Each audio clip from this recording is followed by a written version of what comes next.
한국 시간으로 6월 13일 스페이스X가 나스닥에 상장했습니다. 티커는 SPCX고요. 공모가는 주당 135달러 였습니다. 상장하자마자 전 세계가 난리가 났죠. IPO 사상 최대 규모인 750억 달러, 원화로 114조 원을 조달했고 상장 시점 기업 가치가 1조 7,700달러, 약 2,690조 원으로 평가를 받았다고 합니다. 오늘 촬영일이 6월 13일인데 저도 어젯밤에 호가창을 팔로우하면서 지켜봤는데 진짜 전 세계 단타 대회가 열렸다고 해도 과언이 아니었습니다. 근데 솔직히 저는 이걸 보면서 일론 머스크가 진짜 대단한 사람이라는 걸 다시 한번 느꼈습니다. 이미 테슬라로 글로벌 시총 상위권에 올라있는 상태에서 스페이스X를 하나 더 얹어서 시총 10위 안에 자기 회사를 2개나 올려놨죠. 한 사람이 만든 회사들이 이 정도 규모라는 게 현실판 토니 스타크가 맞지 않나 라는 생각도 들었습니다. 오늘 영상에서는 이 스페이스X 상장에 대한 저의 개인적인 의견을 솔직하게 이야기해 보려고 합니다. 투자를 해야 할지 어떻게 볼 건지 그 이야기를 솔직하게 말씀드려 볼게요. 자, 그러면 우선 스페이스X가 왜 이렇게 전 세계 주목을 받는지 그 핵심부터 짚어봐야겠죠. 많은 분들이 스페이스X를 그냥 로켓 쏘는 회사로 알고 계실 수도 있는데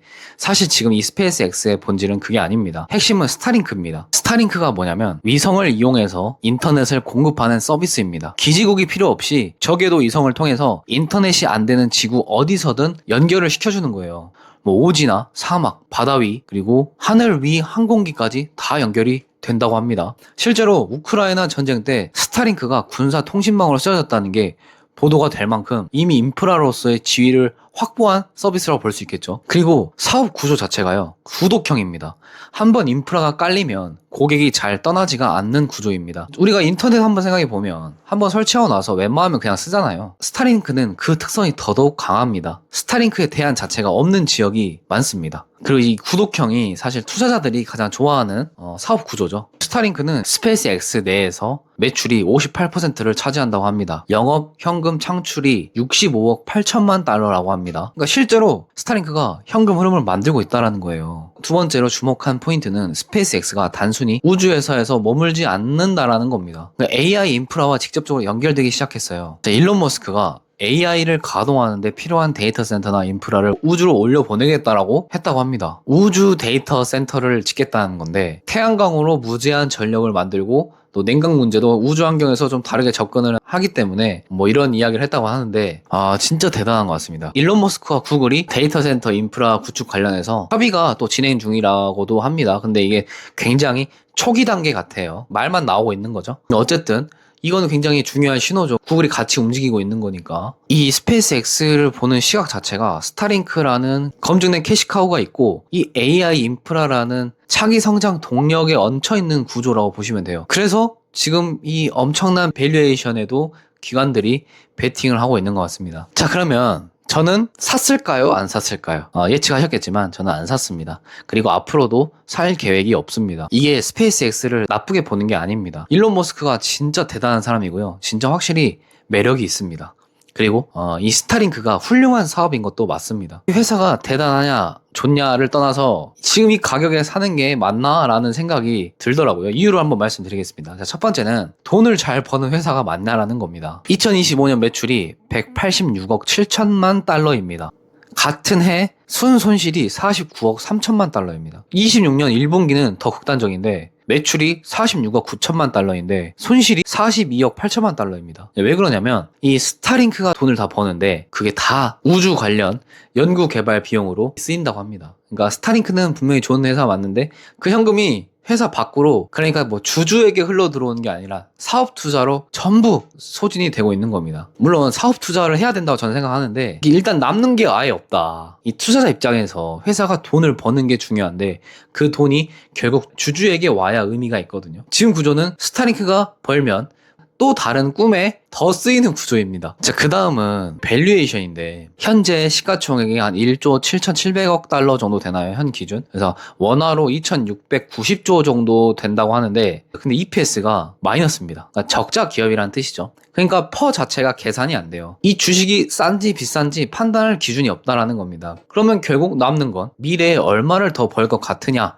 라는 기대감 하나인데, 물론 이게 틀렸다는 게 아닙니다. 아마존도 오랫동안 적자였고요. 테슬라도 한동안 PER 계산이 불가능한 상태에서도 주가가 폭등을 했죠. 그건 저도 알고 있습니다. 근데 그때 아마존이나 테슬라에 올라탄 사람들은 지금까지 가지고 계시다면 웃고 계시겠지만 그 시기에 고점에 들어갔다가 몇 년을 기다린 사람들도 분명히 있거든요. 그리고 굉장히 힘드셨을 거거든요. 저는 지금 스페이스X가 그 어느 쪽이 될지는 판단을 못 하겠습니다. 제 개인적인 생각인데, 적자인 상태에서의 기업을 보고 그 기업을 공부해서 그 기업의 미래를 예측하고 투자를 지속하는 분은 진짜 찐 고수가 맞다고 생각합니다. 근데 저는 그 반대로 잃지 않는 것이 가장 1순위 목표이기 때문에 저와는 맞지 않는 기업이라고 전 생각했습니다. 그리고요, 그 다음 세 번째 이유인데, 저한테는요 더 좋은 대안이 있습니다. 솔직히 스페이스X는 꿈을 사는 거잖아요. 우주 데이터 센터, 화성 이주, AI 인프라의 미래, 이게 실현되면 당연히 엄청난 수익이 나겠죠. 근데 그게 언제냐는 겁니다.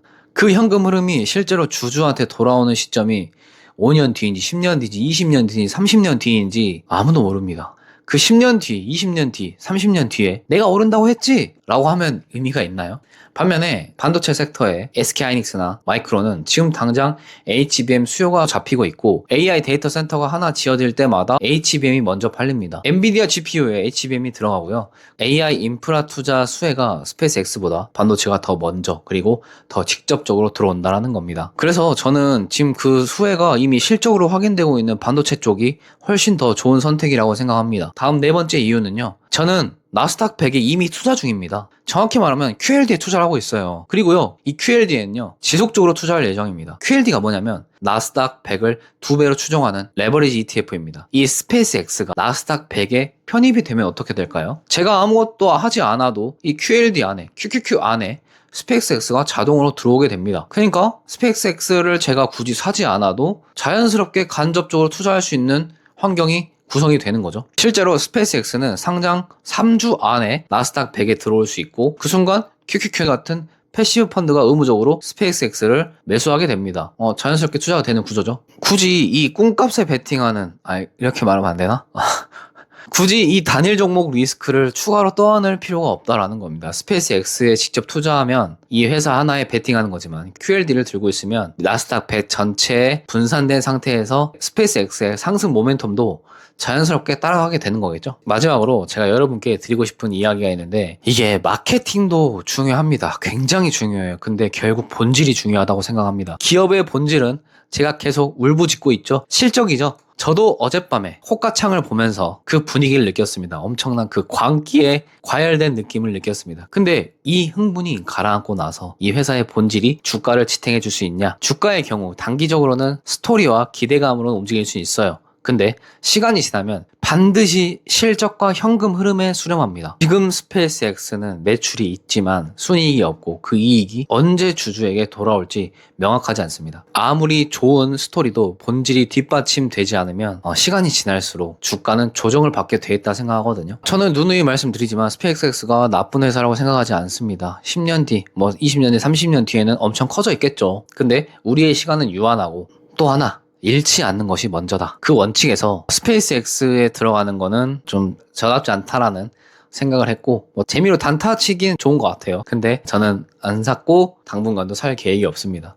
여러분은 어떻게 생각하시나요? 여러분의 생각을 댓글로 한번 남겨주십시오. 오늘 영상이 도움이 되셨다면 구독과 좋아요 한 번씩 부탁드리겠습니다. 제가 하고 있는 투자 방식이나 전략들이 궁금하신 분들이 있다면 고정 댓글에 멤버십 링크나 블로그 링크도 한 번씩 관심 가져주세요. 다음 영상에서 더 유익한 영상으로 뵙겠습니다. 감사합니다.